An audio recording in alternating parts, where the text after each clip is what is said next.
नमस्ते बच्चों, कैसे हो आप सभी? स्वस्थ हो और घर पर बैठकर अपने एग्जाम की तैयारी कर रहे हो ना? बच्चों, मैं Seema Yadav Mac vision Abhiraj world school से आपकी हिंदी की अध्यापिका। बच्चों, आज हम अपनी हिंदी पाठ्यपुस्तक भाग व्याकरण में प्रकरण संज्ञा पढ़ेंगे। ये प्रकरण संज्ञा आप पहले भी पढ़ चुके हैं। आज हम इसको रिवीजन वर्क के रूप में करेंगे। ठीक है, जैसे अब हमारे एग्जाम हाफ ईयरली एग्जाम होने वाले हैं ना, तो उनके लिए रिवीजन ये हमारी प्रैक्टिस वर्क है। ठीक है, अब आप सभी ने पढ़ा कि संज्ञा क्या होती है? संज्ञा का अर्थ होता है नाम, यानी कि दुनिया में जितनी भी चीजें हैं ना, उन सब का नाम है, वो संज्ञा है। तो संज्ञा की परिभाषा, किसी प्राणी, वस्तु, स्थान या भाव के नाम को संज्ञा कहते हैं। किसी प्राणी, वस्तु, स्थान या भाव के नाम को संज्ञा कहते हैं। बेटा, प्राणी का तो होता है कोई भी पशु हो, जानवर हो, जीव हो, उन सब का नाम संज्ञा कहलाता है। समझ में आ गया? संज्ञा का क्या अर्थ है? नाम, मतलब जो भी नाम है ना, वो सभी चीजें संज्ञा है। फिर उसके बाद आप लोगों ने पढ़ा कि संज्ञा के भेद। संज्ञा के मुख्य रूप से 3 भेद होते हैं। मुख्य रूप से कितने भेद होते हैं? 3। नंबर 1 व्यक्तिवाचक संज्ञा, नंबर 2 जातिवाचक संज्ञा, नंबर 3 भाववाचक संज्ञा। ठीक है, ये मुख्य रूप से इसके 3 भेद होते हैं। इसके 2 अन्य रूप भी होते हैं, उनका नाम है पदार्थवाचक संज्ञा और समूहवाचक संज्ञा। ठीक है, और मुख्य कितने भेद होते हैं? 3, जो आप हम इसमें पढ़ेंगे। व्यक्तिवाचक संज्ञा, जातिवाचक संज्ञा, भाववाचक संज्ञा। बेटा, इनकी परिभाषा आप लोगों ने पहले भी पढ़ चुकी है। ये हमारा रिवीजन वर्क है ना, तो हम इसको शॉर्ट में समझते हैं। व्यक्तिवाचक संज्ञा। अब व्यक्तिवाचक संज्ञा क्या होती है? किसी प्राणी, वस्तु या स्थान के विशेष नाम को हम व्यक्तिवाचक संज्ञा कहते हैं। यानी कि जो नाम किसी एक व्यक्ति या एक स्थान या एक प्राणी के लिए आए, वो क्या होता है? व्यक्तिवाचक संज्ञा। जैसे अब आपने देखा हिमालय मतलब हिमालय पर्वत है ना। कौन से पर्वत की बात हो रही? हिमालय पर्वत। सिर्फ पर्वत तो बहुत सारे, लेकिन कौन से पर्वत की बात? हिमालय। जो एक के लिए आता है नाम रेवाड़ी। अब देखो, शहर तो बहुत सारे, लेकिन मैं किसकी बात कर रही हूँ?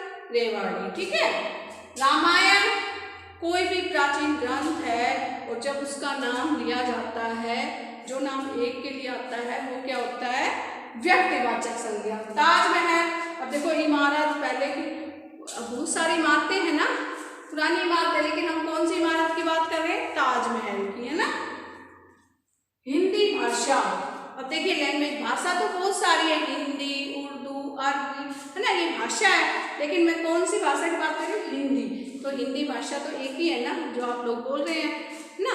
तो ये हो गई हमारी व्यक्तिवाचक संज्ञा, जो नाम एक के लिए आए। ठीक है, जो हमें, जब हम उसका नाम ले और हमें एक चीज के बारे में पता लगे, तो वो व्यक्तिवाचक संज्ञा होती है। ठीक है, आप पहचान कर लोगे। अब देखिए जातिवाचक संज्ञा।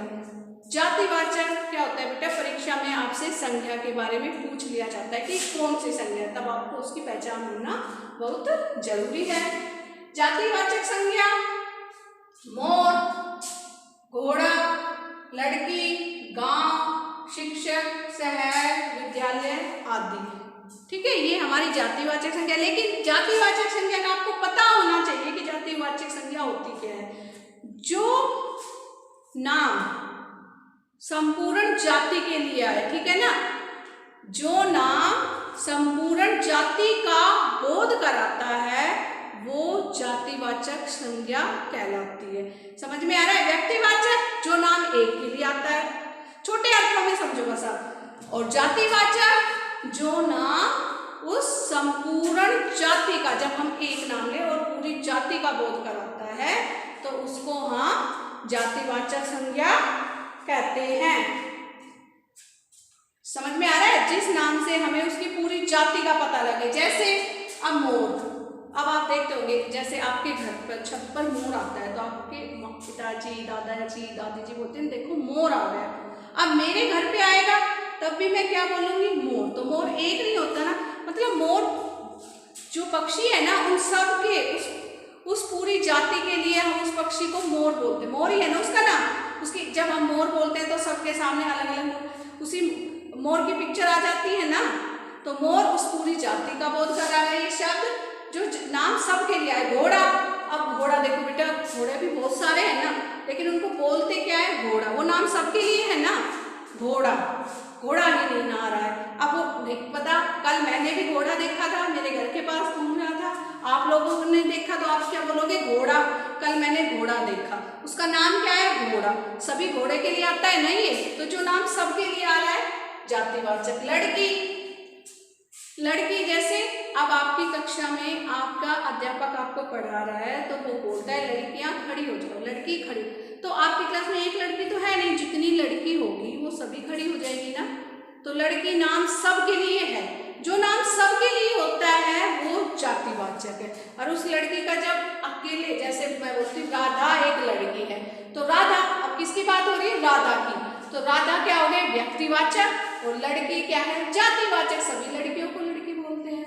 गांव, अब देखो बेटा गांव बहुत सारे हैं ना, गांव कौन सा होगा? जातिवाचक। जैसे मैं एक गांव से आती हूँ, आप लोग भी होंगे कुछ बच्चे गांव से, तो आप ऐसे ही तो बोलते हैं कि मैं गांव में रहता हूँ। गांव, सभी गांव को गांव बोलते हैं, लेकिन उनका एक अलग से नाम होता है, वो व्यक्तिवाचक। जैसे समझ में आ रहा है? जैसे रामगढ़, भगवानपुर, ये उनके नाम है अलग अलग, वो व्यक्तिवाचक। और जो नाम सबके लिए आ रहा है वो जातिवाचक। शिक्षक, अब शिक्षक का अर्थ होता है अध्यापक। जैसे मैं भी एक शिक्षक हूँ, आपको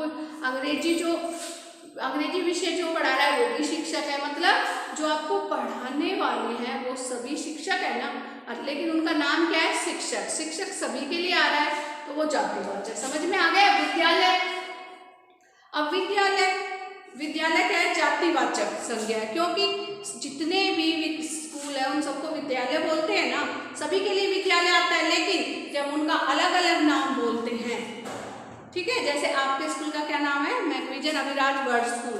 जब हम उसका नाम साथ बोलते हैं मैकविजन अभिराज वर्ल्ड स्कूल, तो वो हो गई व्यक्तिवाचक संज्ञा। और जब हम सिर्फ विद्यालय या स्कूल बोलते हैं तो वो क्या हो गई? जातिवाचक संज्ञा। ठीक है, जो नाम सबके लिए आता है। फिर है हमारी भाववाचक संज्ञा। भाववाचक संज्ञा क्या होती है? जो किसी प्राणी, वस्तु या स्थान के गुण, दोष और अवस्था के बारे में जानकारी देता है।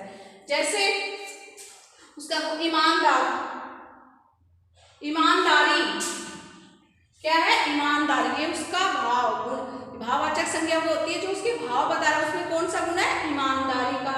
अहंकार, उसमें अहंकार है, वो अहंकारी है।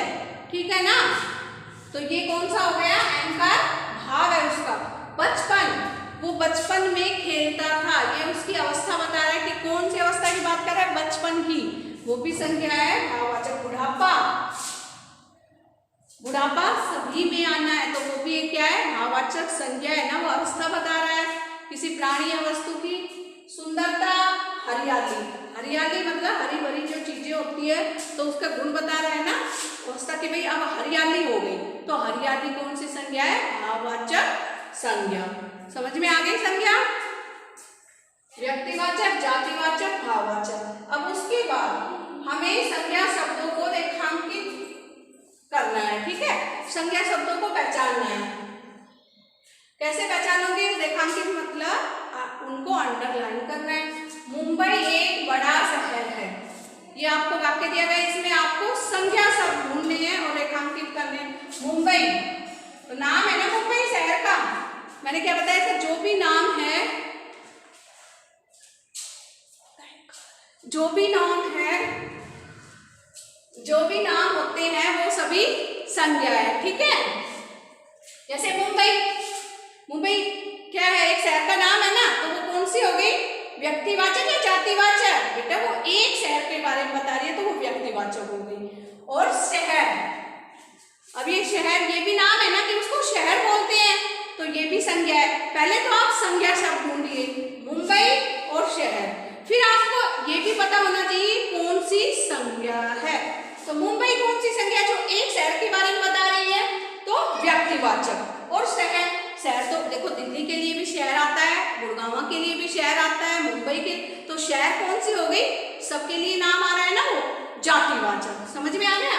अब ताजमहल एक बड़ी इमारत है, ताजमहल एक बड़ी इमारत है। तो पहले संख्या सब ताजमहल और इमारत, भाई नाम है ना, ये इमारत उसका नाम रखा है और उसका स्पेशल नाम मतलब विशेष नाम क्या है, ताजमहल।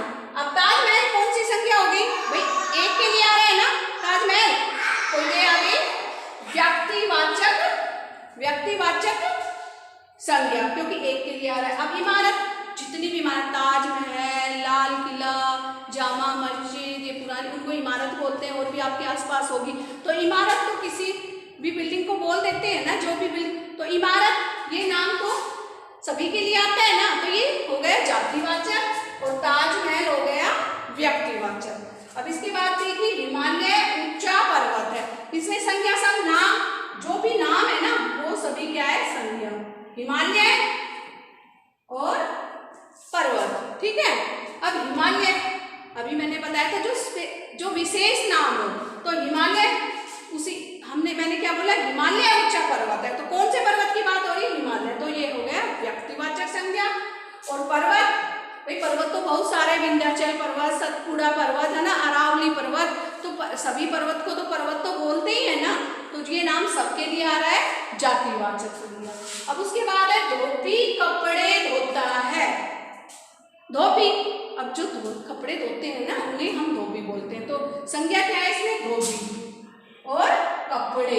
भाई कपड़े भी, जैसे आप बोलते हैं ना आज मैं कपड़े लेकर आया, तो वो भी नाम है ना, कपड़े, कपड़े का समझ गए, जैसे ये कपड़े हैं आप लोग पहनते हो कपड़े है ना, वो भी नाम, तो ये हो गए हमारे संज्ञा शब्द। और ये धोबी कौन सी संज्ञा है, धोबी एक के लिए, कपड़े धोने वाले, तो कपड़े धोने वाले तो बहुत से होते हैं ना, जितनी भी कपड़े धोते हैं उन सबको धोबी बोलते हैं, तो सबके लिए नाम आ रहा है, तो ये क्या आएगा, जातिवाचक। और कपड़े, मैंने कपड़े बोला है, ये नहीं बोला कि पैंट शर्ट, मैंने ये नहीं बोला, कपड़े, अब सभी कपड़ों को तो कपड़े बोलते हैं ना, तो ये जातिवाचक संज्ञा है।